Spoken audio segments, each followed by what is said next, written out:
Hi everyone, welcome back to my channel. My name is Favour and thanks for tuning in. In today's video, you already know what you're watching. We're making something really special, beans and corn. Like, I don't know if it has a singular name, but hey, watch this video to the end so you can see how I made this magic. First, I'll be pouring in the pig beans into the pot. If you notice I don't wash the beans, that's because I'll be parboiling the beans. That is how I make my beans. So this is me pouring in some warm water into it. I'm just going to give this a stir and cover it to cook for 5 to 10 minutes on medium heat. This is what it looks like. You see that water? This is what I don't want. I'm going to give this a stir, wash the beans and do away with the water, just as you're seeing it. And this is what it looks like after doing that. I wash the beans, I'm going to pour the beans back into the pot. Then I'll be adding some chopped onion. I'll be adding the stock water. I just like the stock water. I like to use it for my recipes most of the time. So I'm going to add this. Then I'll be adding another plain water to it because this will not be enough. I like my beans really soft.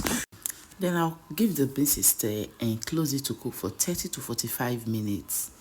So this is what it looks like after cooking for about 30 to 45 minutes. Just this. The beans is almost ready but not ready. So at this point, I'll be adding the sweet corn. If you have fresh corn, is fine, but I use bottled canned corn. Then I'm adding a very good amount of crayfish to it. I'll give this a very good stir and close it to cook very well so the corn and beans can marry each other. Some usually cook their own separately, but what is the need of cooking it separately since my corn is pre-ready, almost ready, because I use the canned one. So I'll give this a stir and leave it to cook for another 20 minutes. So while it cooks, I'll come over here to prepare our sauce. This is me pouring in some palm oil. I left it to heat a bit. Then I'm adding some chopped onions. Tell me, what is beans without enough onion?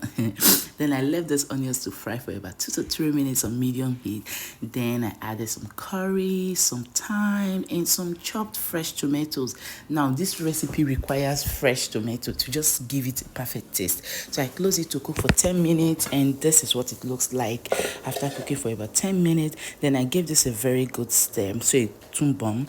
Then I'm going to be adding some seasoning cube. I'm just adding just one seed, not too much. Then I added some other cooking spices that will make it taste really good. Then after adding those spices, I'll give it a very good stir so everything can marry each other. Then I'll be adding a little bit of pepper. If you're making this recipe, for me, I really don't like too much pepper in my beans, but this is the one I like. Then I added another generous amount of crayfish. What is beans without enough crayfish? Then I gave this a very good stir. Then I'll leave it to cook for 5 minutes on medium heat because I want the tomato to break down a bit. So this is what the beans looks like after cooking. You can see that the beans is super soft and just the way I like it. So we'll come back to the sauce, and the sauce is ready.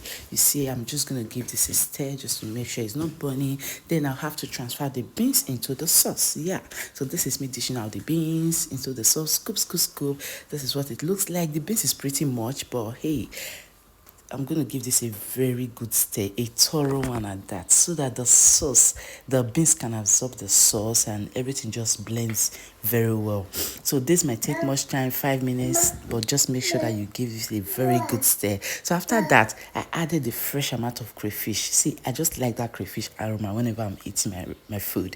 So this is it. I added small water so everything can cook like together and all that. I gave this a very good stir. Then I'll cover this to cook for 5 minutes. See, when you're making beans, your beans just have to be very soft. If beans is not soft for me, but you're eating granules.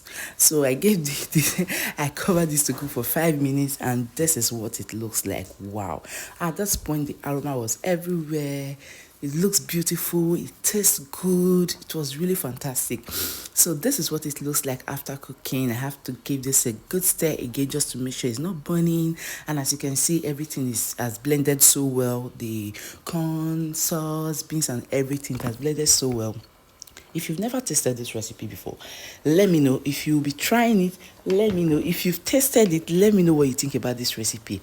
At this point, I couldn't wait. I was just in a hurry to eat this bit. So I started dishing my own portion and all that. So trust me, this recipe is a banger. It's so underrated, but it tastes really good. It's not every time beans, there are times you still have to do add other things just to change that taste. Trust me, this recipe is out of this world. So after dishing mine, I just had to turn on the heat because I don't want the beans to be too dried.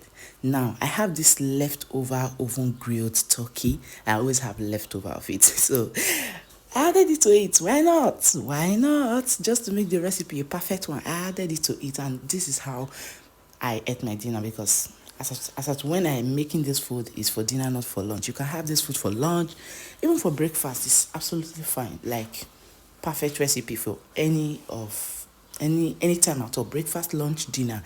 This recipe is out of this world. So let me know if you'll be trying it, and see you on my next video. Bye bye. Thank you for watching.